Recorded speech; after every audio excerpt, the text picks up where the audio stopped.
Hello, thanks for being in a new video. This time I have the Realme GT7 Pro review. Let's get started.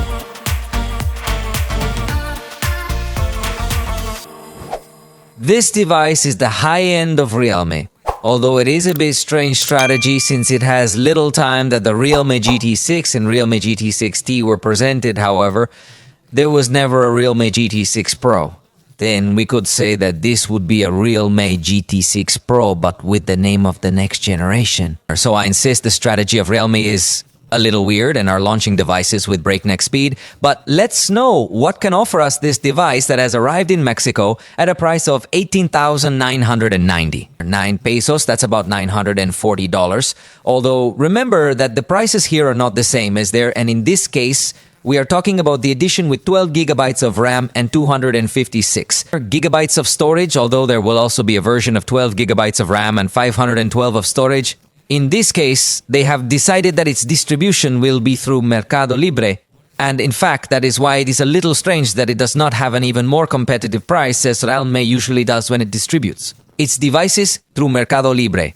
It is not that it is really exaggeratedly expensive for what it offers, but they put it to compete at a level where we already find really strong proposals from several brands such as OnePlus, Samsung, Huawei, Motorola, and even competes already with the iPhone.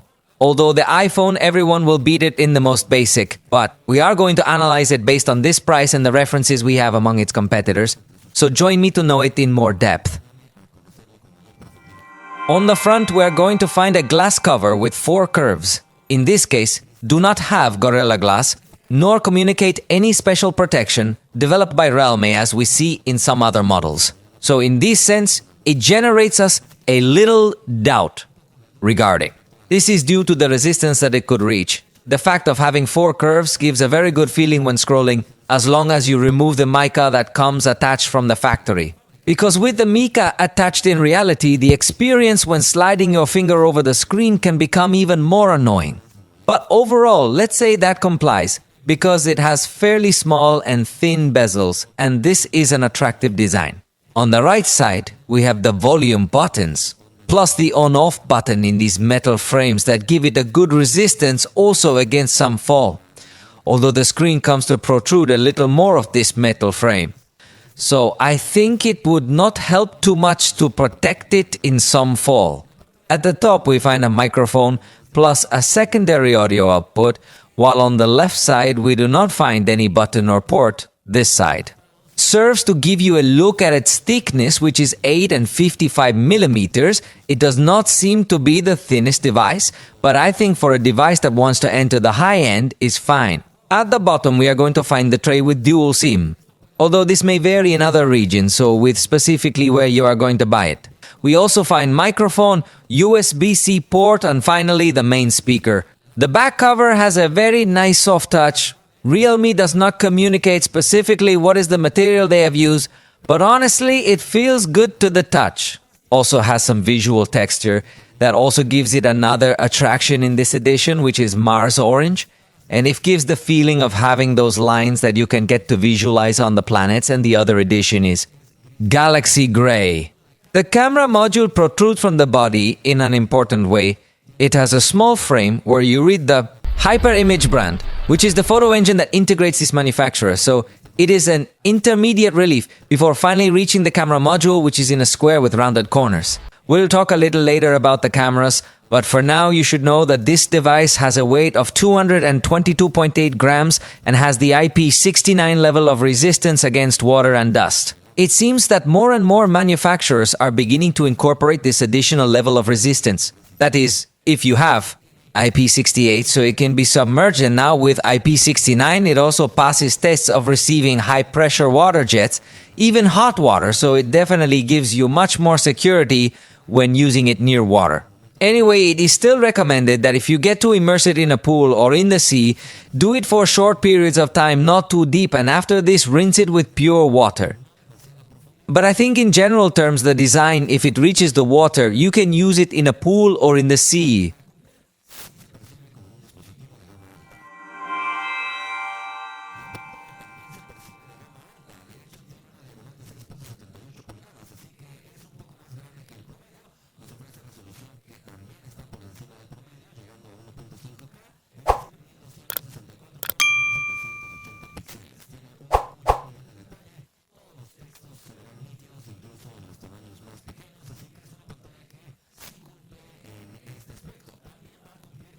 Good color, good contrast, and good viewing angles, thanks to the fact that it incorporates an OLED screen, in this case made by Samsung, so it's Eco OLED Plus. Specifically, the model used here features a variable refresh rate capable of up to 120 Hz, but also when viewing static content it drops to just 1 Hz so as not to consume so much power.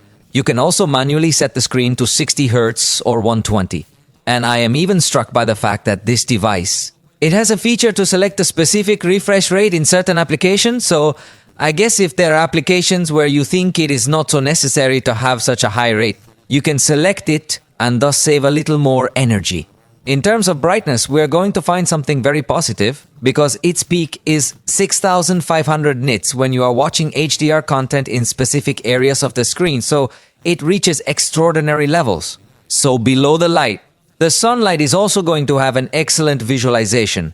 And with respect to the minimum brightness, it also comes down nicely, although it doesn't have the extra dimming options within the accessibility options. But I think still the low brightness is quite comfortable. In fact, curiously, it has a selector where you can determine the minimum brightness allowed. So if you suddenly don't like the screen to go down so much in brightness, you can assign in this case what the minimum brightness will be.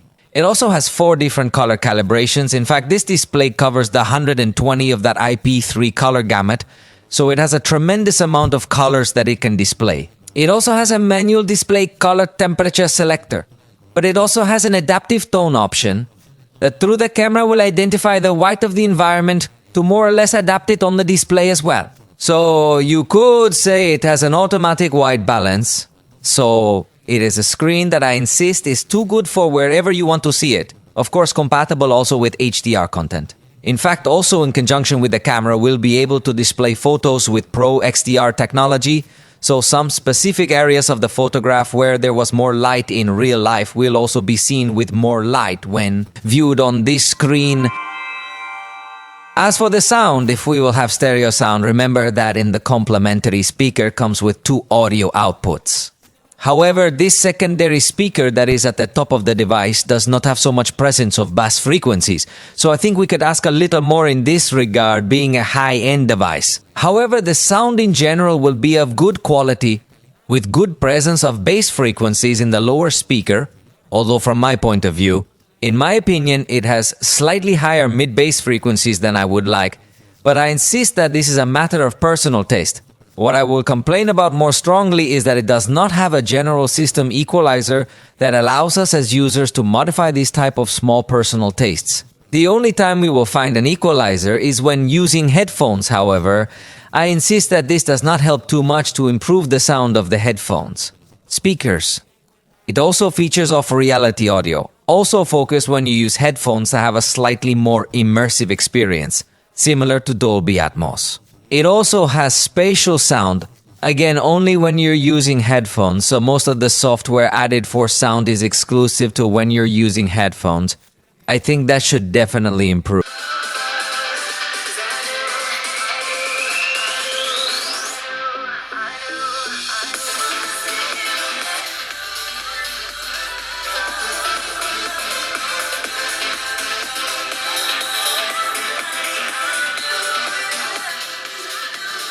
Consider also that it does not include headphone jack, although that is expected in the high end. But fortunately, it does have good support for wireless audio codecs. So it has SBC, AAC, LHDC, aptX, aptX adaptive, and that is any pair of headphones you buy that say high-resolution wireless audio would be compatible with this device. As long as you obviously have some high-resolution music to make the most of that technology, you can select in which applications you want this technology to be used, although it is not compatible with all, but it is compatible with a good amount of video calling applications. But what do you think if we test these microphones in this environment? Esta es una prueba de audio grabada con el Realme GT7 Pro. Definitely performs well, but now let's put it to the test in a very noisy environment to try to analyze its behavior.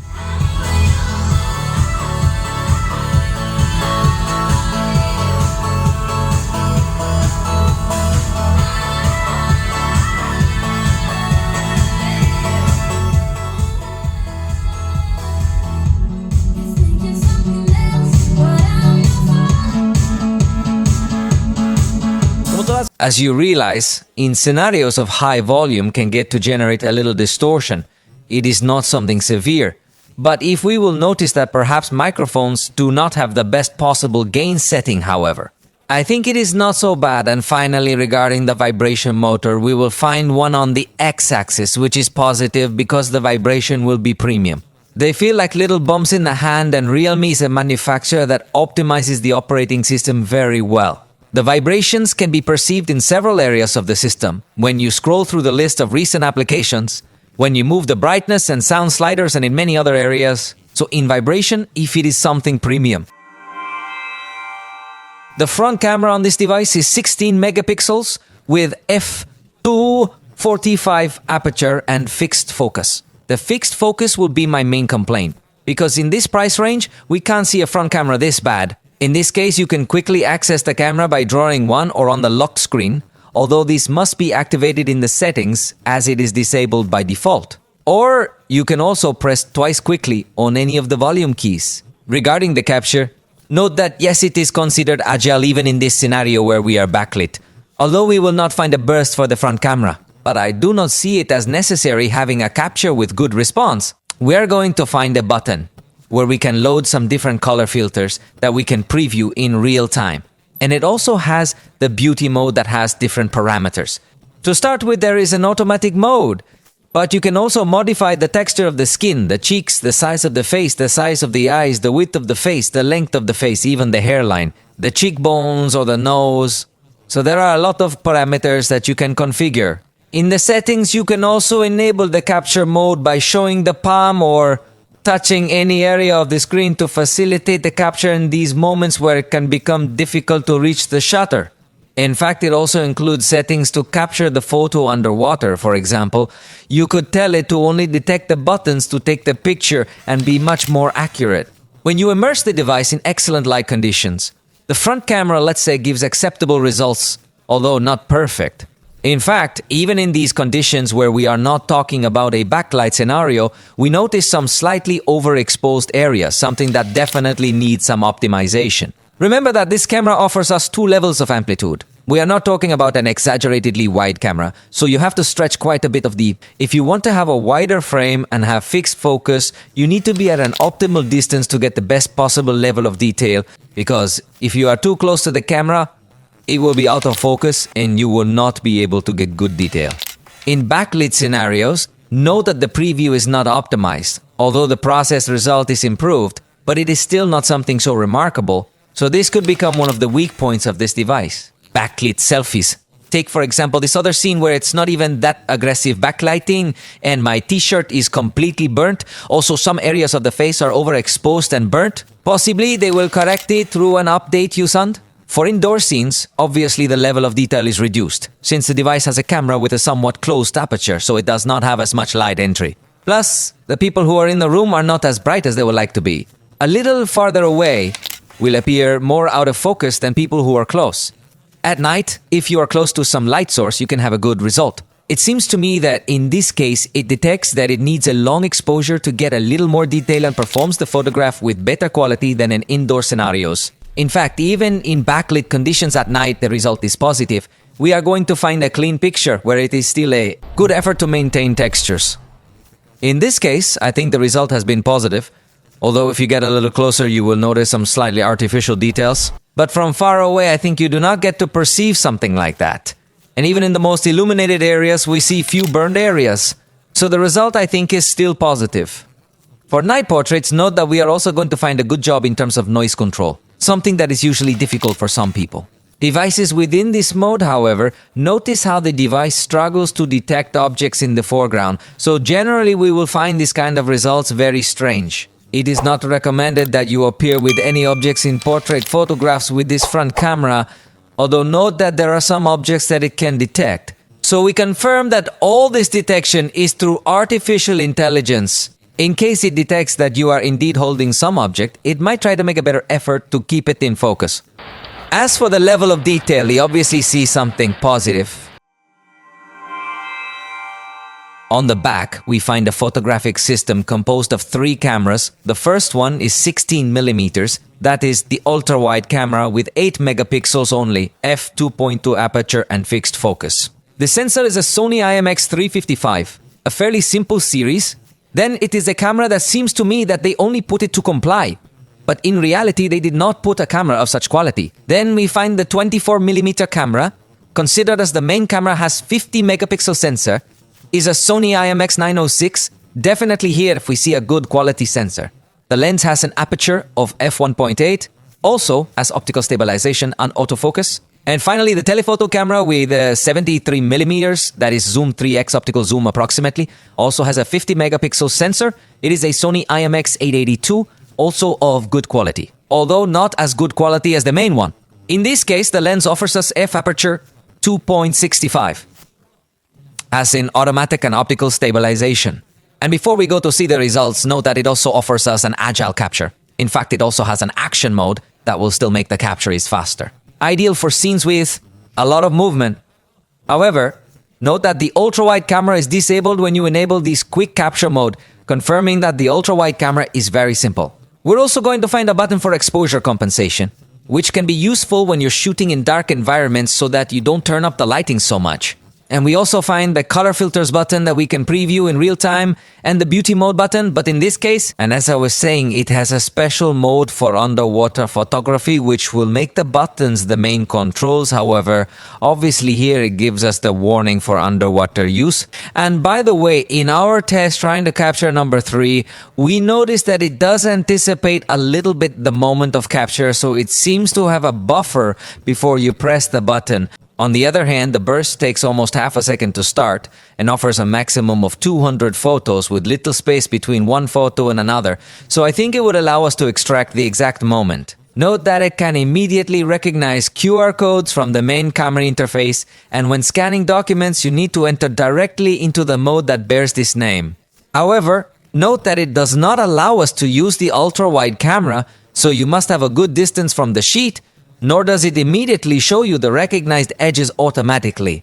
But you can press the button and notice that it takes a few seconds to crop the photo, and also something positive is that it allows us to add pages, something that few devices allow in their native scanner. Once you have finished scanning all the pages, note that it will also allow us to apply some color enhancement effect. So it is a completely positive scanner that will also let us save both PDF and JPG. Outdoors, the ultra-wide camera will give us a good image quality, although perhaps it lacks a little contrast. But overall, I think the image is very good, considering that we are not talking about the main camera. Also note that in the edges, we do not find distortions or severe chromatic aberration, as we can see in some other even more expensive devices. The main camera improves in terms of contrast capture. We also have good light capture, and overall photography in this format or in this style is very well preserved.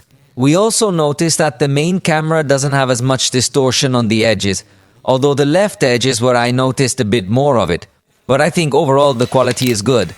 Remember that this device allows us to take pictures at a focal length of 49mm, even though it does not have a lens for it. But it applies a crop on the sensor, and it seems to me that it makes it of good quality if you manage to appreciate a photograph that maintains a level of detail close to what we would get with a lens specifically. So the quality is good at this distance. At 73mm, we make the jump to the other lens that this camera integrates, so obviously we have a very good level of detail. It also retains good color, good contrast, and overall the outdoor photography is positive. Applying a crop on that sensor allows us to have this perspective of 144mm, still retaining very good quality. Note the details of the mesh. The colors are also enhanced in a good way and maintains a good contrast. Undoubtedly, it has a good photographic range with very good quality. With the 10x zoom, it gives us the perspective of 239mm, and it's going to give us good detail as well. Without a doubt that up to this focal length, we still see excellent quality throughout the range. Something that is definitely positive, so you have good room to take good pictures at 20x still. The figures that are marked, or the lines, you're going to try to optimize them to improve the detail, although there are some others. Things that won't be seen in as much detail. Now we are looking at the picture with 30x zoom, that is, it gives us a perspective of 714 millimeters.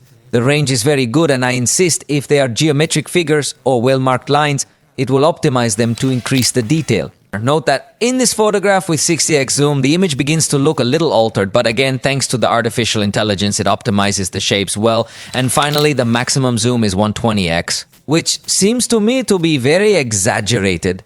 In this scenario, even the figures or shapes look very artificial. Next, you are going to see a sequence of images showing again the full zoom range supported by the camera. Notice that from 16 to 240 millimeters is probably where we are going to have the best coverage in terms of image quality. If we go beyond this figure, we start to notice still good image quality, but there is definitely a low level of detail. In this case, the photograph is consumed 20x, and from here on, despite allowing us to have greater zoom, definitely that in the case of being figures with more specific textures and not so straight or geometric figures, you are going to notice a bad image optimization. So definitely consider that the effective zoom would be from 1 to 10. Indoors, despite not having so much light input, I find that the ultra-wide camera does a good job controlling noise well and saturating well. Colors. The main camera will obviously do an even better job adding a bit more contrast that gives the image more vividness. And the telephoto camera is very similar in result to the main camera, which speaks very well of this camera that despite having a slightly more closed aperture that has less light entry, overall supports a good image quality even if you are not in excess. Why outdoors at night, I think all the cameras drop a little bit in level. The ultra-wide camera notes that it still maintains a little noise and grain in the darker areas. And despite that, there are several of these very dark areas that fail to maintain too many textures. Although, remember that in this case, we are still talking about the ultra-wide camera. So the result did not seem so spectacular to me. The main camera improves in these two aspects I mentioned. It controls noise better, although not as accurately, and the darker areas still hold textures very well. Definitely that at night this is the most recommended camera to use. Even with the 49mm crop, it maintains a good photo quality. And jumping to the 73mm camera, we see a small change in the white balance. In fact, it seems to me that this camera is more accurate in that aspect as we were in a warm light environment, and the result is very nice as the brightest area does not become overexposed or burnt, and in the darker areas we still see also a good level of detail with good noise control.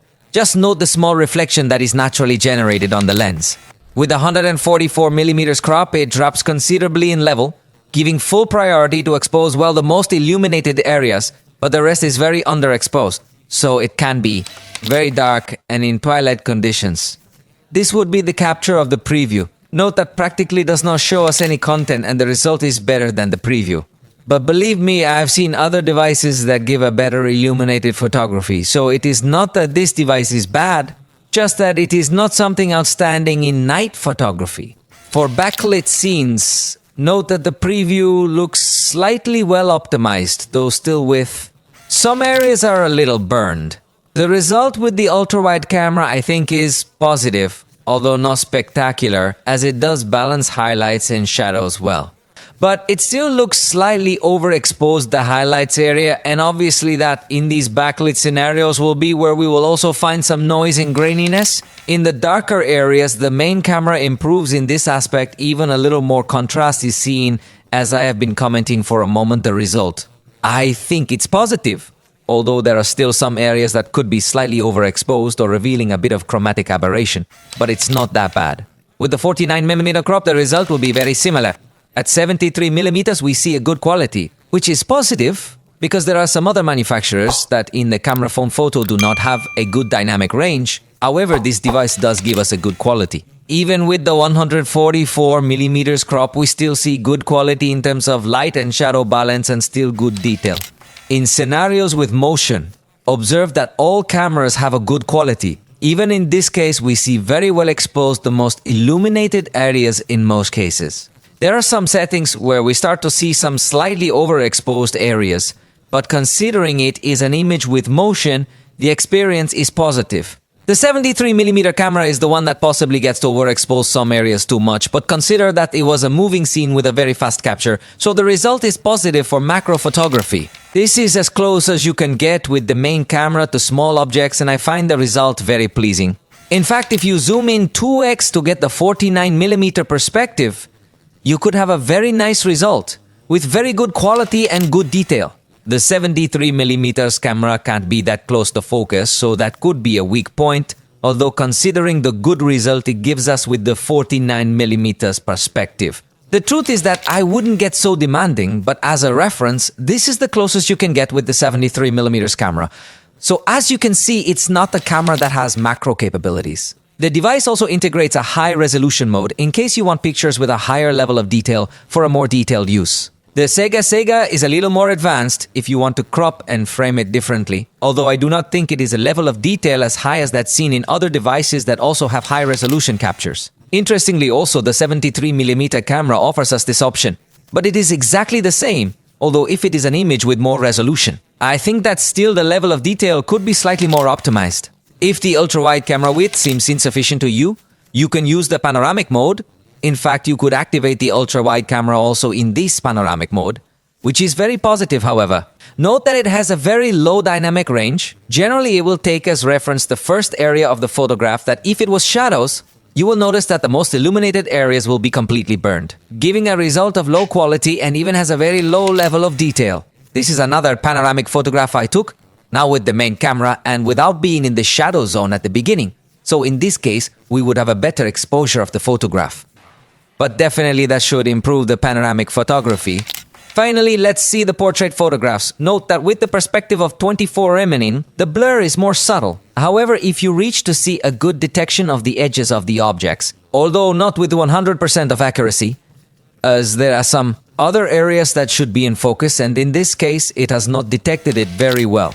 With the 49mm in perspective, practically the same thing happens. Although it is true that it intensifies a little more the blur applied in the background. The result in general terms is very good.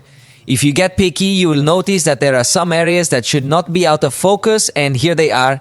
But I insist that this is only noticeable if you are very detailed. Zooming with the 73mm perspective, I find that the portrait is also of good quality, has a good level of detail in the foreground, good detection of the edges. Even notes that makes a good detection in the hair area that is usually very complicated. And curiously, with the lens of 73mm, if we will have a better detection of objects that are in the foreground. So it is advisable for portraits, we'll take them with this lens. The problem is that in the nights it is necessary to use only the 24mm lens if you want to have a good level of detail.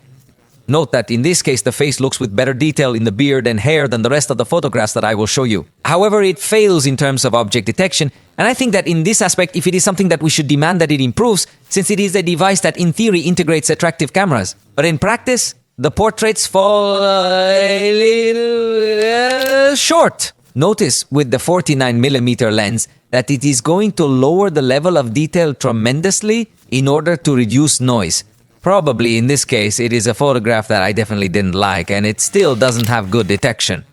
Finally, with the 73mm lens, the detection of foreground objects improves slightly, but still does not give us a good detail, this due to the aperture. However, I think it could have done a better job. So the portraits have not finished convincing me.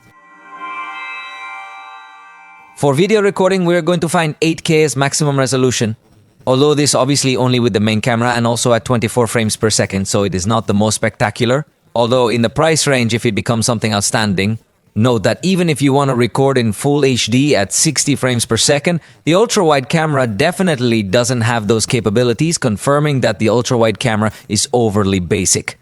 Recording in full HD at 30 frames per second, if it will allow us to switch between the three cameras, and in this case, when you are recording a video, you see that appears this comfortable ring to move the zoom. We can also take pictures while we are recording, pause and resume a video recording, and turn on the flashlight.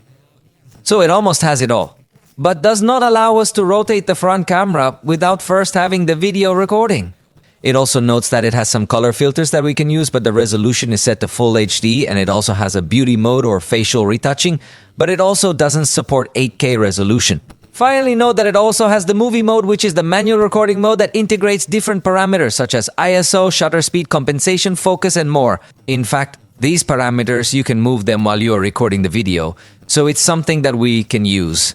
Positive, but what I don't like is that it is restricted to 21:9 ratio, so you can't record in 16:9 format when using manual mode. This device has K-video recording capabilities. That's something that definitely stands out a ton. Even in its price range, so far you saw the smallest video to match what 4K would be. But if we bring it closer to the 100%, you notice that it would give us a lot more versatility to take advantage of more of the level of detail that is able to capture in post-production. However, my main complaint will be that the ultra-wide camera cannot record in 8K. In fact, it has to be in full HD at 30 frames per second. Then the result definitely, that is very simple, confirms us that it is a camera that falls far short of what we expected. Fortunately, the main camera does have 4K recording capabilities, but in this case it seems to me that the colors are slightly more saturated than expected. The white balance is seen to alter a little also while you are recording, and in fact there is a very strong change in the coloration when you switch to the 3x zoom camera that gives us colors that are a little paler compared to the main camera, but is that the main camera gave very saturated colors. In fact, also notes how when you are zooming in this camera seems to lose a little detail, and a second later some optimization is activated to display. In fact, that can also cause a little flicker, slightly uncomfortable.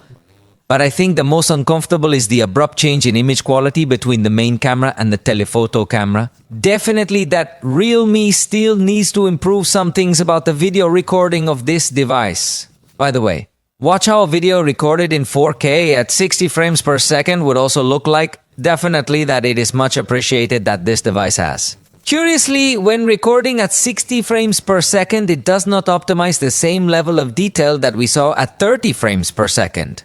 So it does not generate the flickering that was produced when moving the zoom when recording in 4K at 30 frames per second. Indoors, the main camera has a good performance. It seems to me that in this case, if you have a good color saturation and a good contrast, so it would be the camera recommended at the time of. Record these videos, as it knows that when switching to the 3x camera, we will notice that the colors become exaggeratedly pale, especially in the darker areas, will suffer a lot. Note this change that occurs when switching between cameras, and if you increase the zoom, will still notice much more noise, giving an effect like glass in the darker areas. It is definitely only recommended to record with the main camera in these environments. The ultra-wide camera and backlight continues to show us that it is not so recommended. Obviously, by the simple fact of having full HD resolution already gives us a feeling of being a much simpler camera than it should, plus it still shows some overexposed areas. The main camera is much better in this type of scenarios. Note that it balances lights and shadows better even without aggressive jumps. In the exhibition, it seems to me that it is a very good level camera, but I would have liked to see it complemented with a better ultra-wide camera. Note that even switching to the telephoto camera, we will still find a good balance of highlights and shadows, although it does not have as much contrast and as much detail in these complicated scenarios. By the way, the device has an HDR mode that you can activate, and I think that activating this mode does improve the contrast and detail a bit, especially at the telephoto camera. We see the colors a little better represented. Also, switching to the main camera, I find that I prefer without the HD mode reactivated, but it is a similar behavior at night, confirms what I'm telling you. The ultra-wide camera. The truth is that it is not worth it. Even I do not even want to talk too much about it because you yourself are seeing the result that looks like a low mid-range device. Obviously, the main camera is going to improve a lot. The video recording at night, it has better light input, better noise control, and even in the darkest areas, it still picks up a good amount of illumination without being something so spectacular. But it fulfills much better than the ultra-wide camera with respect to what one would expect. Switching to the telephoto camera, note that even in the darkest areas, it also controls light well. Although if you need to. If it is a completely dark area without any lighting present in the frame. Because if there is lighting, it will give priority to expose that area well. And just watch now, the change in the darker area. Regarding digital zoom and optical zoom, definitely that if you want more color saturation, it would be worth using digital zoom only. With respect to stabilization, note that in the ultra-wide camera, both walking and running, we could have a sufficiently. Stable, although it doesn't look like the camera is floating or something advanced, but it can be accepted. It also has an ultra-steady mode, which the truth is that the name sounds more spectacular than the reality of the result, as if certain vibrations and movements are still perceived. So definitely, even with the ultra-steady mode activated, is not so spectacular. With the main camera, when walking and even when running, you can still feel some vibrations and movements, so even with the ultra-steady mode activated, it is not that spectacular. Steps and bounces that the camera generates. And with the telephoto camera, I think it is curious that we find the best in terms of stabilization of this device, as both walking and running behaves well, and if you activate the ultra steady with the main camera, seems to me that the result remains the same. I think this is something that will still improve with an update. And with the TV camera, the result is similar to what I'd already shown you, so it seems that the ultra steady doesn't make much of a change when you turn it on or off. The focus is not instantaneous, but it is fast enough for a snappy capture. Even in movements that are a bit more subtle, we will also notice that the camera can still maintain a good focus. Objects can also be relatively close to the camera and still see good detail, so I don't consider it an expert in this area, but it keeps the focus well and doesn't look like an expert in this area. It seems to be unstable or takes a long time to react. The telephoto camera, as I anticipated, is not able to focus from very close, but close enough to also have other types of perspectives and with a focus that reacts in terms of speed very similar to what we see in the main camera. Just make sure the object is not too close, because otherwise it cannot focus. This device also integrates a portrait video recording mode in Full HD, and the result seems to me a bit exaggerated in terms of the intensity of the blur. Although fortunately it maintains the effect despite not detecting a face. In this case, I must say that we use the default intensity of this effect, although if you can reduce or increase it in motion, note that there were some moments where the effect was disabled. It did not get to stay activated at 100% at all times. And with respect to objects, if you get to keep them in focus at times, not with 100% accuracy, but it seems to me that it is a job that could get to stand out or defend well, however, as I say. When you're a little away from the camera, the effect can reverse and blur the people in the foreground, focusing on the background, and as a curious fact, this device allows us to apply a little zoom while we are recording in this portrait mode, although it always remains. The main camera, it does not switch to the telephoto camera. As for slow motion, it allows us to reach 240 frames per second in both HD and Full HD. Obviously, you are seeing the example in Full HD, so you see the best possible quality that could. You should get to have in this type of scenarios in motion. In this aspect, it behaves well. Although we must highlight as a negative form the absence of a mode to 120 frames per second, however, if you want to. Slower, you can also get up to 480 frames per second. Although the resolution drops to HD only, however, it is still something attractive, especially for content for social networks. For a more professional use would definitely not be recommended. The fast camera is not stabilized, and that is something negative. Plus, its base speed is 15x, so it may be too fast for more subtle movements. Fortunately, if you can be in 4K and in case you let, the device on a base recording a landscape, if you could get to have something spectacular, as it can reach up to 1920x speed, so you could record even the growth of plants. So it is a good quality fast camera for movements that do require a lot of speed. The front camera is definitely a disaster because it does not let you record in 4K. That is a very big disadvantage and gives us to understand that it is not part of the priorities of this device. So that if you wanted to blog or something like that, you're not going to have good quality. Even note that in backlit conditions, we will notice that it will do everything possible to expose the face well.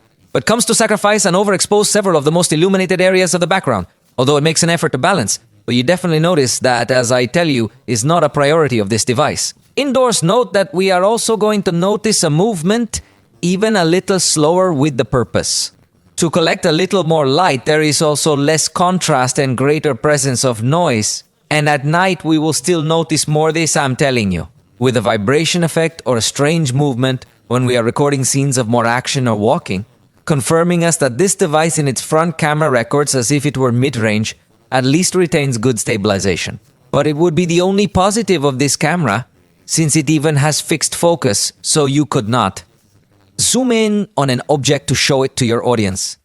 We will also find fast front-facing camera, but it is something that definitely did not please us much. We also find a portrait recording mode that blurs the background, and in this case I think the behavior is positive, although remember that we are talking about full HD resolution, so you do not see such a detailed image. But I think it does give you a little more professional touch to record with this mode activated, as long as you are in good conditions. Light conditions, but notice that the objects are not able to stay in focus. This device also features a dual recording mode. So you can split the screen in two to record the front camera and the rear camera at the same time. Only the picture quality, again, is very poor. Fortunately for the rear camera, it does maintain autofocus and the ability to zoom, although the video is viewed at a low bit rate, so the quality of the video is very poor. Image is not as sharp as we would expect from a device that integrates such a powerful processor.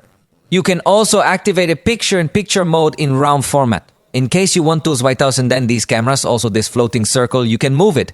Although it has a stop on the right and you cannot resize. And at this time, the device has a bug. If you try to zoom while you are recording in this picture-in-picture mode, it freezes. And picture-in-picture mode is also available in rectangular format with straight corners, with exactly the same behavior I showed you a moment ago, including the bug. Let's go now to talk about the operating system, since in this case has Android 15 and on it runs realme in its edition 6, which if you know now, Oppo would be equivalent to Color OS 15, that is. We will find good news in terms of the design of the operating system. It is also going to be very responsive when interacting with applications, and we will find artificial intelligence novelties that I will show you later. The device comes with 3 years of software updates, 4 years of security patches, which is not the most advanced, but I think it is enough to have a good lifetime. At the customization level, note that it has a feature called Flow Themes, which allows you to somehow link the screen palette with the wallpaper so that they have a continuity.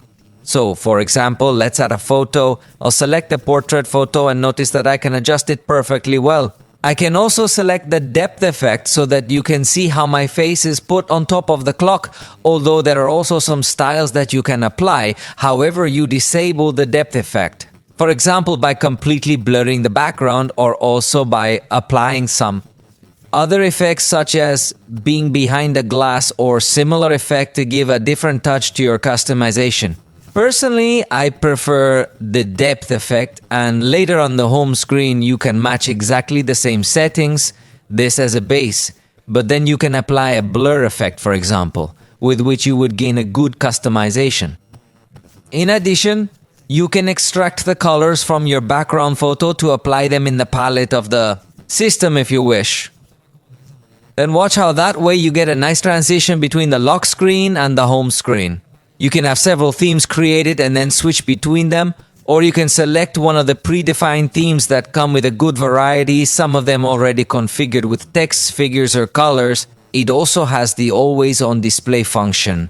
There is a fluid mode, a classic mode. The fluid mode knows that will make a transition between the screen off and the lock screen that can also look very attractive, especially since you can also customize the typography of the clock. Change a little its size or its design, and that same typography will be applied to the always on display mode with a nice transition. But you can also select the classic style to have a specific dial inside always on display. And you can also have some analog or digital clocks and even the real meow. It also allows you to change the typography and icons in case you prefer a different display of these icons on the main screen, although they are not compatible with the native icons that come in Play Store. You can also change the color palette of the entire system and has the edge lighting feature that lights up the screen in these areas when you receive any notification to alert. I remind you that the main screen has this gesture to be able to scroll all of the icons and make them a little more within reach of your hand, although sometimes it is a little difficult to enable this gesture. But once you get used to it, you can start using it. If you swipe down on the main screen, you can also access the shelf, where we will find some quick tips widgets or information. There is also the Spotify widget and the Snapchat widget. However, remember that these widgets are designed specifically for the shelf, so you can't place general system widgets that you can place on the main screen. The quick settings panel, note that by default it comes with this new design with separate pages between notifications and controls, although you can also switch to the classic or traditional setting, where you combine notifications and controls. It also has a feature called Live Alerts, which is a small capsule that can show you some additional things. It supports music player, screen recording, internet sharing option, and some game stuff. For example, the timer is supported, and notice that it still shows us some information there. In fact, if you tap once, it also shows you more buttons. The same will be true for the music player. Notice that even with Spotify, it shows you some covers of other albums, so you can switch directly from this shortcut. So it's well designed. I remind you that this device also supports split screen view. Just drag the icons from the sidebar. It also shows us this gesture where we can change the space allocated in each window. We can also tap in this area to swap positions, and if we hold down on the three dots, we can transform the application back now to a floating window mode, so the interaction is very nice and positive. Although with respect to floating windows, note that Instagram is not supported, YouTube is supported, as are other applications such as Google Chrome. And in this case, you can have a maximum of 2 windows open at the same time, which if you combine it with the split screen, you could have up to 4 applications open at the same time. The one-handed mode I personally don't like, because notice how it's impossible for me to reach these buttons that are on the edge of the screen, and by activating the one-handed mode, the only thing that happens is that those buttons become even more unreachable. Note that it also integrates gestures and movements a little more traditional. For example, take a screenshot with. If you have 3 fingers or the screen off, you can draw a letter or symbol to open an application quickly. It also has gestures in the air that you can use to answer calls, or also within these applications could use gestures to scroll, for example. Simply place your hand in front and then make a gesture to slide. But note that by default this gesture does not work. You have to activate it directly from the sidebar, so that you finally initially start the detection, and while you're busy with your hands, you can scroll, for example, videos on TikTok both up and down. It's a feature that I definitely like, and we can highlight it as a strong point. As you can see, it also has a quick access to the camera underwater, which can be used through the fingerprint reader. It also has a motorcycle mode that you can take advantage of when you drive this vehicle, which you can see that you are going to. Simplify the interface and it will show you some shortcuts that might come in handy. It also includes the Zen space, which would be to relax, where you can set how long you want this session to last, and also we will also be able to select which applications we are allowed to use, or if we definitely want to relax and disconnect completely from the digital world. It also includes the simple mode, which I call grandpa mode, where everything becomes bigger and easier to read. And within the experimental features, there is an option to have mono audio when you are using headphones. Note that the device also includes an application for universal remote control, this through the infrared that is placed at the top, so you can simply select a type of device, and brand. And after a few questions, you will be able to have all the control in your hands. As a curious fact, it also integrates a compass application that not all devices incorporate. Even also has level that can be useful in some specific scenarios. Within the gallery, remember that you can press and hold to extract some images and save them separately or save them as a kind of sticker, although you cannot use them, for example, in WhatsApp or something like that. In the gallery, you also have direct access to Google Lens, through which you could get to extract text that is available within these photos. And if you select multiple photos, you can also create a GIF or a collage. Let's go now to see everything we have available with artificial intelligence on this device, because it has a nice suite of options. To begin with, note that we could drag an image to one of the sides, and this realme has decided to name it Smart Loop. Here we can send directly the content to some use and application, but note that not only it goes to an application, but it can even go to a direct action. For example, if we leave this content on Facebook, we can see more options like post this to our profile, post it as a story, or post it directly to a group, or even set it as a profile picture. Then we can have direct actions. We could also save it in the temporary storage that is part of the smart sidebar for later use in other applications. In this bar, by the way, it also shows you the recent files, and from here you can take screenshots or record screen, but you can also translate. Note that in this case the translation will be through Google Lens. Then there is a bar that appears above, and Anyway also allows you to select the text you have translated. And if you are, for example, in a browser reading an article, note that also in the sidebar an artificial intelligence reader or summary will be enabled. What the reader will do is to analyze all the content and translate it into speech, but note that it still has complications. Because at times it can even read buttons and other things and not focus only on the article you want to study or read. So that still needs to be improved. But the summary does work very well. Notice that it identifies perfectly well the article, and then it creates in a very condensed form the summary of what you are looking for. Of course, it will summarize it in the language in which you are viewing the original article. So perhaps a button to translate the summary would be missing in case some users find it necessary. You can then copy it, share it, or save it in your notes. If you are going to create any posts on your social networks, notice that it is also going to suggest these new tools inside the sidebar. We are talking about the artificial intelligence writer. This writer can even detect if you have attached any images in your post. Notice that it does a scan, then you write a short text of what you want to post. For example, I simply put I already have my new plant, and in this case I am going to select that I did take into account the context of. I'm going to use the screen and that I want an artistic style. Now I simply click generate, and a few seconds later I will have a much more elaborate caption for my publication. I can simply copy it and subsequently paste it into this part, and note that he wrote a new green shoot fills my home with life.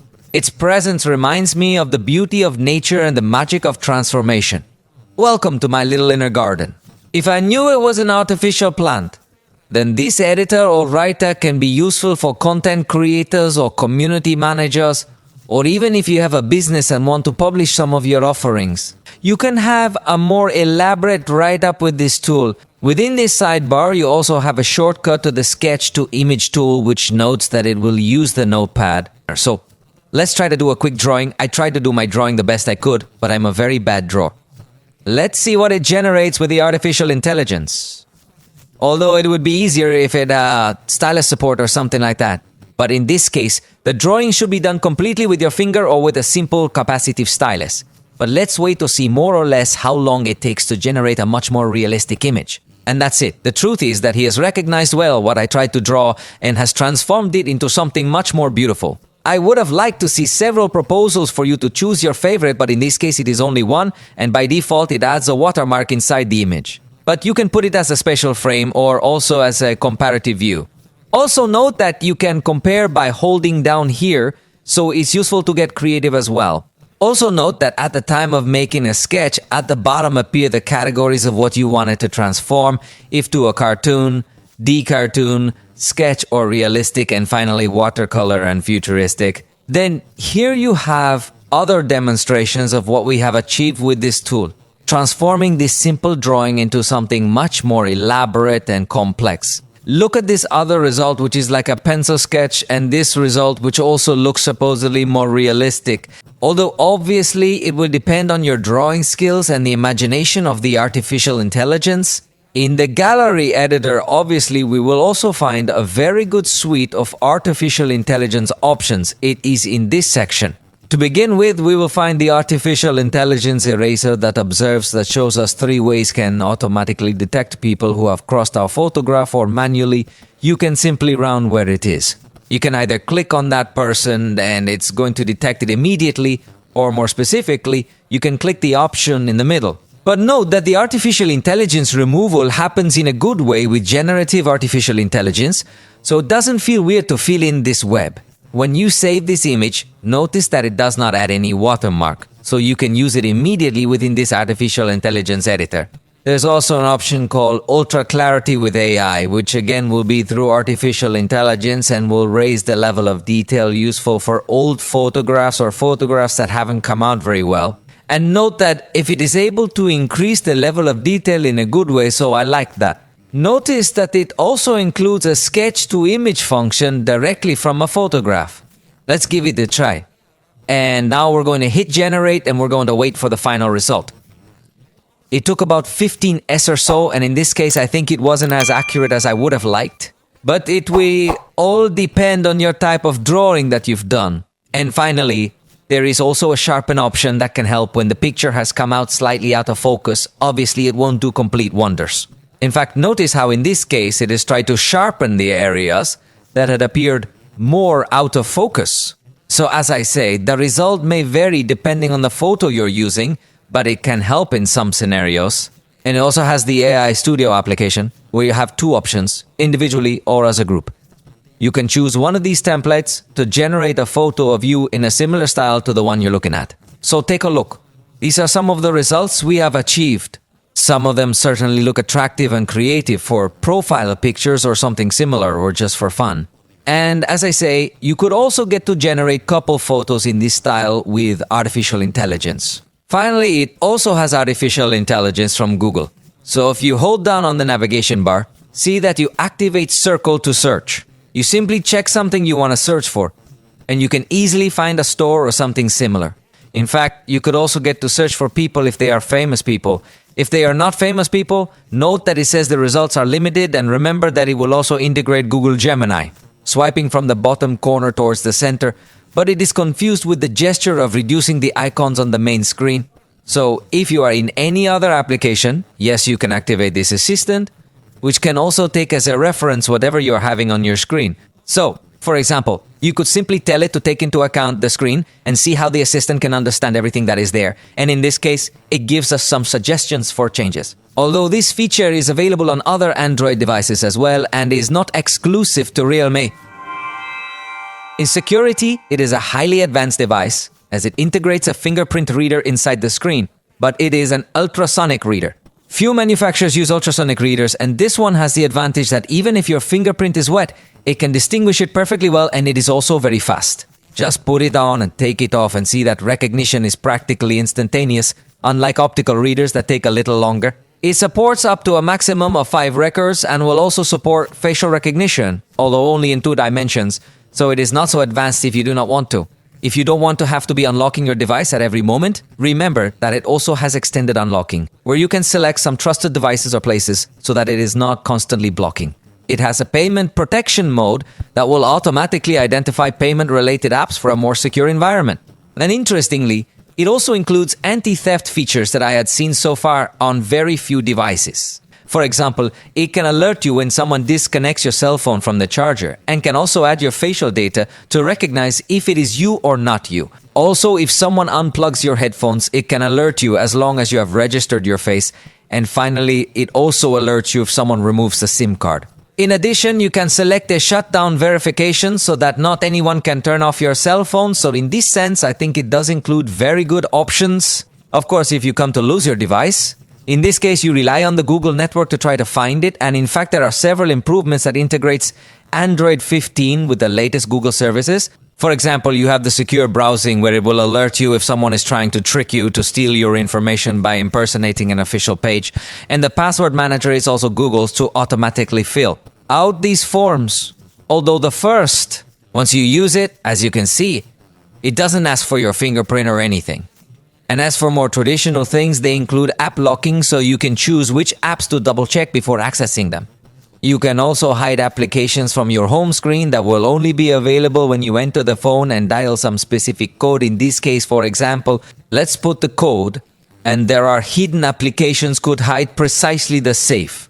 Private function, where you can have protected images, audio, documents, or any file. You will also be able to completely clone the system to simulate as if you had 2 devices in one, each with its own files. Applications and more, or you can also clone applications specifically to use 2 accounts of the same application on this phone. If you are going to lend your cell phone to a little one, you also have the kids mode where you authorize which applications they will be able to use, and they are not going to be able to leave here unless they check for your fingerprint within the parental control options. Note that we will also find if you want to give them permission to access the internet, and also how much time limit they will have to use the device, in addition to activating a filter on the screen to have a more comfortable viewing, and can also receive alerts if they are using in an inappropriate position the phone. Then it seems to me that it is also a very nice feature. Useful related to security. Another thing you can do is to hide notifications when you are not the one who is watching your cell phone. So for this, you must register your face through facial recognition, and if someone else is watching your cell phone, notifications will not appear. Finally, within the security center, we will find the possibility of scanning against malware, and in this case, in the settings, you can select if you want to use the Avast engine, because in this case, it does not show you Avira as if we saw it on other Realme or Oppo devices. Now let's talk about the battery, because it is something very curious. Its capacity is 6,500 milliampere hours. They are using a new technology that other manufacturers have also used to make the batteries thinner, even increasing the capacity. Although honestly, it is very strange because in none of the devices that have used this technology, I have seen a real increase in the test I do. In fact, in this case, it falls even below 5,000 milliamp batteries in other devices in my extreme drain test. Although it is also true that the processor is extremely powerful, so if you put it very demanding activities, it will give you maximum power, but it will also consume battery intensely. However, even in the test I did by draining the battery in the background while watching videos in the foreground, it didn't improve much, staying close to 4 hours and a half, nothing more. So the battery personally disappointed me a bit, especially considering that the figure is very impressive when you read 6,500 milliamp hours. But the result was not that good. I would think that with the saver mode, you could extend the battery life a bit more, and remember that for emergencies, you have the super saver mode. But another of the things where in numbers it impresses a lot, but in real life it seems not so surprising, is in the charging power. That it's 120 watts. It definitely sounds like something impressive, and it does indeed charge fast. It's not a slow charge, but considering it's 120 watts, I was expecting something more appealing. In 15 minutes, it recovered 52% of the battery. In fact, the initial stage is where it gets to use a bit more charging power. One positive is that it almost always maintains a high charging power, but it doesn't even come close to using 100 or 120 watts. Only at the initial peak did it go just over 60 watts, but it's strange that it has 120% support and doesn't really use that much power. Maybe it's just for attention or something.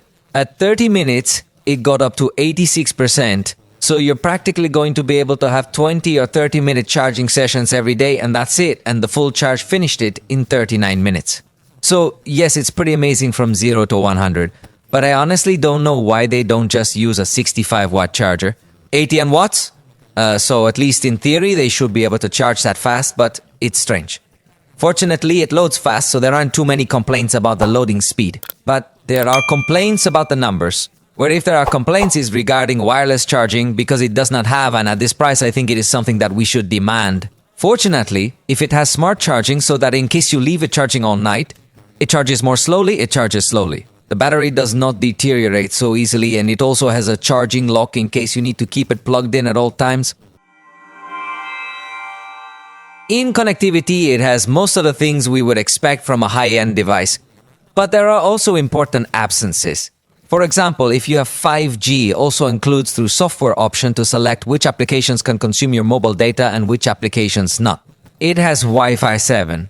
So it has the latest generation to have the maximum download speed with the best stability and the best signal reception. But curiously does not bring support for eSIM. An important fact if you like to travel a lot and want to hire data plans without the need to buy a physical SIM card, so that will be the main absence considering the price that has the device. It comes with Bluetooth 5.4, which is positive. It does not have FM radio, which was expected in the price range, and has a feature called Beacon Link, which also integrate Oppo devices. If you did not know, Oppo and realme share the vast majority of technologies developed, so in this case we are talking about a function that serves to make calls via Bluetooth. Although being by Bluetooth, the range is very short but allows you to make calls in conditions where there is no mobile network then. If you go camping, you can make a call with someone who is a bit far away. Although I think you could also communicate with that person by shouting, but if you don't want to shout, you could use this option as long as the other person also has a Beacon Link compatible device. They also include an option to share images or videos directly to the iPhone, and it does it with very good speed. However, the iPhone must install an application called Or Plus Connect. And in this way, you can use the Beacon Link to share images or videos directly to the iPhone. They can send and receive files from realme to iPhone in a simple way, and also has wireless screen projection in an advanced way because it allows you to maintain a certain level of privacy in that projection. But another complaint is that it does not project your screen via cable, and that is another thing that at this price disappoints because one would expect a much more advanced performance. Fortunately, if it is compatible with Android Auto and also has all the sensors that you could ask. Geomagnetic field, gyroscope, accelerometer, and proximity sensor is physical. For the ecosystem, Realme is very similar to Oppo. As I said, they share many technologies, but globally rely heavily on Google. While they have a good catalog of devices such as Realme Buds, Realme Pad, or Realme Watch, There is not really. I think this is one of the weakest aspects of the brand. So if your priority is to have a good number of devices and that all interact perfectly with each other, here you will not find it so much. They have a technology called Multi-Screen Connect that will allow you to project your cell phone on a tablet, for example. Or also, if you install the software on your Windows laptop, you will also be able to project the screen to the computer, even use. The new Quick Share feature allows you to share files from your cell phone, from the computer, with the computer keyboard, drag and drop files, and have shared clipboard. In that sense, if we find something positive even on computers that are not of this brand, in fact, this brand does not have computers, but the development of this application is appreciated. Although obviously you must install it separately and configure everything separately, but it is not something so complex. However, in the rest of the services, we will notice that they depend on Google. For example, they no longer have realme Share. Now they only integrate Quick Share from Google. realme Share has now been transformed with that feature of sending to iPhone. But now Quick Share appears as the direct alternative to share files. You will also use Google Drive and Google Photos for cloud backup. In this case, the only section where it shows a little more independence from Google is that if they have their own app store called App Market, where, by the way, there is a good catalog of applications. But let's say that there is more or less the only aspect where they look more independent. They also do not have their own health platform, although the shelf does show you the step counter, but it does not go beyond that, so Realme still needs to improve a lot in this aspect. Let's move on now to talk about performance while I show you our traditional app opening test. The device has the Snapdragon 8 Elite processor. That is the most powerful we see today. At least at the time of recording this video, it is an exaggeratedly powerful processor that, believe me, is very well exploited in this device. Also comes with 12 gigabytes of RAM, although there is a version of 16. In this case, it took 1.71 seconds on average to open each. I've been using it on one of these applications, so it really is very fast, and also observe how when navigating within applications we will also have total fluency. The performance is the highlight of this device. It is one of the first to incorporate this processor. So in that sense, it gains greater prominence or greater relevance. Although it is a processor that we will possibly see in most high-end devices next year as well. And by having 12 gigabytes of RAM, you're really guaranteed that applications are going to keep running when they're in the background, so you're not going to see constant reboots or anything like that. Also here, the experience is going to be really very good. In fact, in addition to the physical RAM, it has virtual RAM that you can expand up to an additional 12 gigabytes. In this case, I am testing the 16 gigabytes of RAM version. But with the 12 version, you should have a very similar performance. And in fact, as you notice, I also have the 1 terabyte storage edition, which is the top edition. But you will also have versions of 256 or 512 gigabytes of storage. Just consider that it is not compatible with micro SD cards. So the more storage you acquire, the better it will be over time. But let's see how this storage speed test performs. Note that for some reason it becomes very limited in the read speed. I don't know. Specifically right, but we have seen devices that easily reach the limit. So the storage seems not to be the most attractive, at least in this test. In write speed, we see something that is positive. Most high-end devices arrive more or less in this same section, but for some strange reason, the read speed did disappoint a lot. But now let's do a real-life test. Exporting a video with a total duration of 1 minute using videos recorded with this device. In this case, I am not using CapCut because for some reason always compressed videos. So we are opting for another editor that does not compress before to put in a complicated test and still notes that it's about to end. It is simply very good experience with about 16 seconds, nothing more.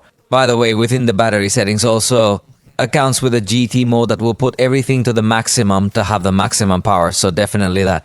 Performance is one of its strongest points. For games, note that it has a specific application where it collects both the games you have installed and content that you can access without downloading it in case you do not want to consume internal storage. Within the settings, we will find the additional toolbox. You can also hide the game icons from the main screen, and we will also be able to answer calls directly. You can also change the style of notifications so that they do not appear as traditional bubbles, but also as vignettes that slide or block them completely. You can also block the brightness so that it does not change while you are playing. and you have a vibration compatible only with some games. You can also cache some contents so that the next time you run them, they will open faster and you can adapt the screen resolution in case the device is getting too hot. It also has an in-game focus mode that will avoid any kind of distraction, and it also has an option to activate HDR effects, although in this case only compatible with PUBG. When running a game, notice that all the optimizations it is performing appear. You also have the frame per second count, and you have 3 power consumption profiles in case you want to save or go to the extreme. You also have a quick widget to control Spotify in addition to the brightness control.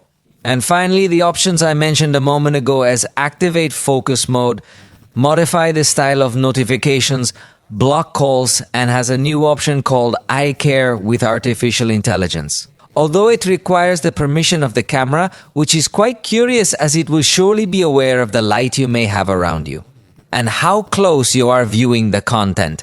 It also includes an advanced settings section, but it is compatible only with some games to configure the GPU settings and also increase performance, for example. In Genshin Impact, these options are available to have a specific control of the performance and frequency of the CPU and GPU.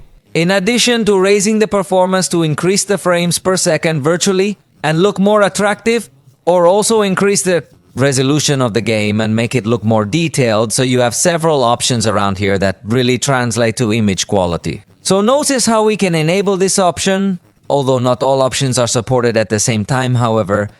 Note that if we select increase frames per second, we will actually see Genshin Impact at 120 frames per second.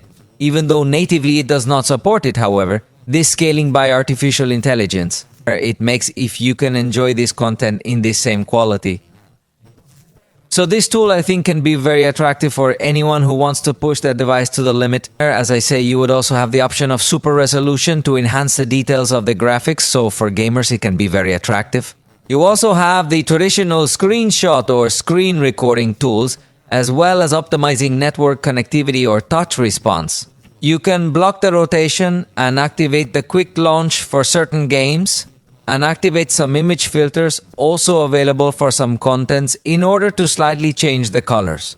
We will also find a voice changer, although only with supported games, to modify the style of your voice in chat, and obviously you have this monitor also frames per second, GPU consumption and CPU consumption. Finally, we are also going to find an option to dim the screen while the game is downloading some content to try to save energy. You can unlock by simply sliding, and you also have quick shortcuts to some applications that you can add here in order to run them in a floating window without the need to interrupt your game. Just click on them and that's it. But before we go to watch the gameplays, I remind you that you can modify the style of the screen recording, so you can select where you want the sound to come from, and also the quality. By default it records at the highest, but you can completely customize it to your liking. You can also adjust the frequency of frames per second.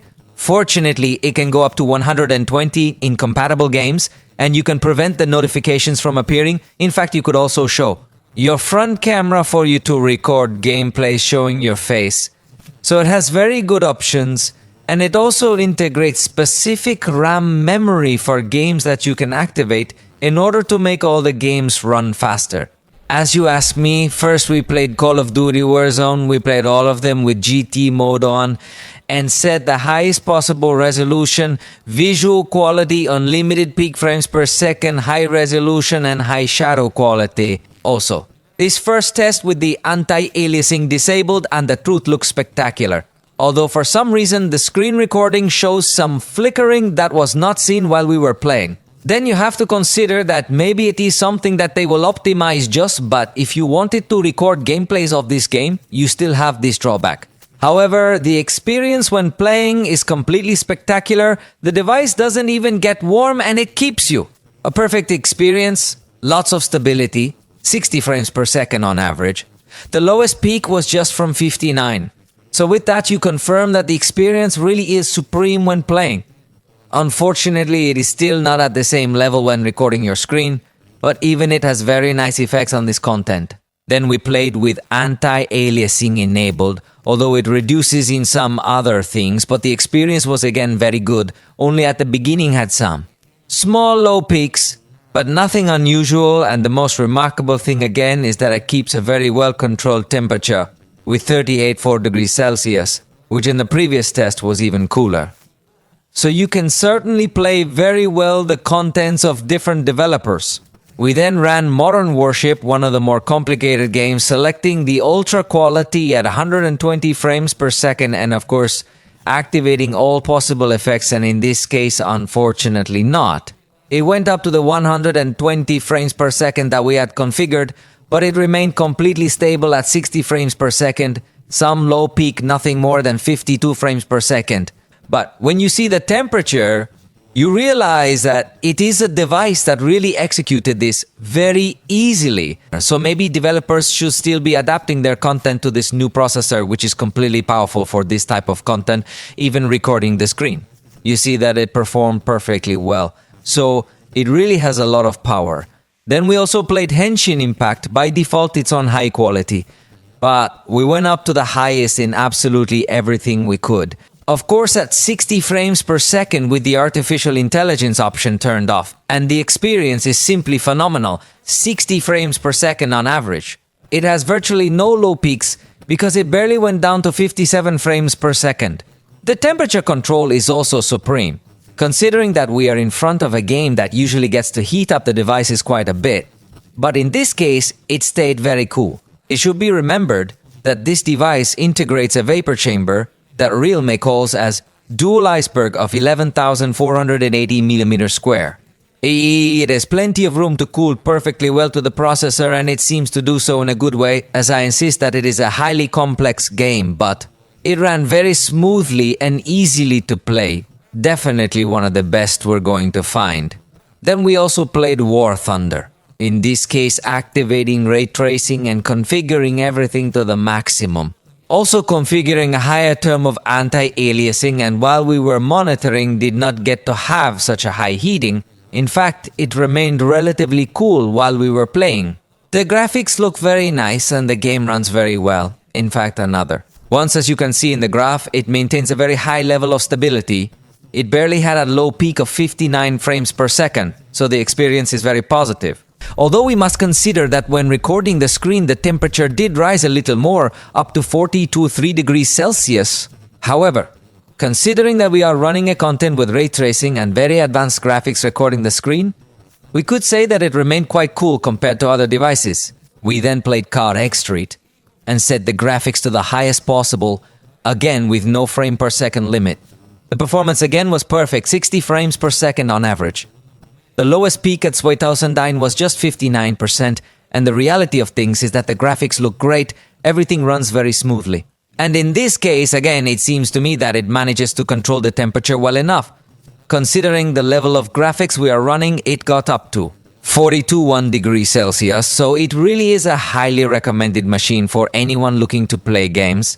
Then we played Lost Future, with the graphics in ultra at 60 frames per second and shadows enabled, and finally this content came to tickle this device a bit. Why? Because the low peak was 50. But it is still something considerably high, and we notice this simply by having a specific monitoring, because if you are playing, you really do not notice that the device stays frozen at some point or something. It still has a very high performance even while recording the screen, so it gives you a very good power to play. Then we ran Sendless Sun Zero, and again we set the quality as high as possible on all the graphics, also going up to 60 frames per second, and again we have excellent performance. In this case, the average was 59 frames per second, low peak of 56, but overall it almost always stays very stable. There are very few fluctuations, and if it goes down very little. And although there is a completely low peak in the frames per second graph, you must consider that it was simply at the time of a transition when we finished a mission. So we can say that this peak does not count. Why? And the performance is perfect. And finally, we played Arena Breakout, configuring the graphics in Ultra HD. Interestingly, in this case it does not activate the 90 frames per second option. And again, the performance was really very good, although in a strange way. There was a moment where it was completely frozen for about 2s and then returned to 60 frames per second as if nothing had happened, so it's quite strange. Maybe it is an optimization issue. I repeat that it is a relatively new processor, so surely over time the contents will adapt in a better way. But the truth is that it was not something that was constantly repeating or something like that. Then we could continue playing without any problem, so I repeat that it is practically a specialist in gaming, although it does not have triggers or fan as we see, for example, in Red Magic and other alternatives, so for that reason we could not say that it is a 100% device intended for gamers, but gamers will be very happy with the experience. In conclusion, I am left with a bit bittersweet feeling of this device because I liked it, but there are other fundamental aspects where I was very disappointed. I could understand it if it was dedicated to the 100 to games, but as I said a moment ago, the fact of not integrating triggers gives me to understand that it is not a device designed specifically for gamers then. Have a front camera, one ultra-wide camera, really very bad, make this device disappoint me a lot too. For not integrating wireless charging then, it seems to me that yes, it is a device very focused on gamers, but in that sense, if you are going to focus 100% to gaming, I would prefer the experience that gives you a Red Magic with triggers with much more software and tools to take advantage while playing, then that's why I think this is left as half. It is neither 100 gamer nor 100% high-end. Still, the experience at the level of performance is brutal, but hopefully realme consider these comments to integrate. A better front camera, one better ultra-wide camera. For the moment, we have reached the end of this video. If you liked it, you know you can indicate it, and we'll see you next time.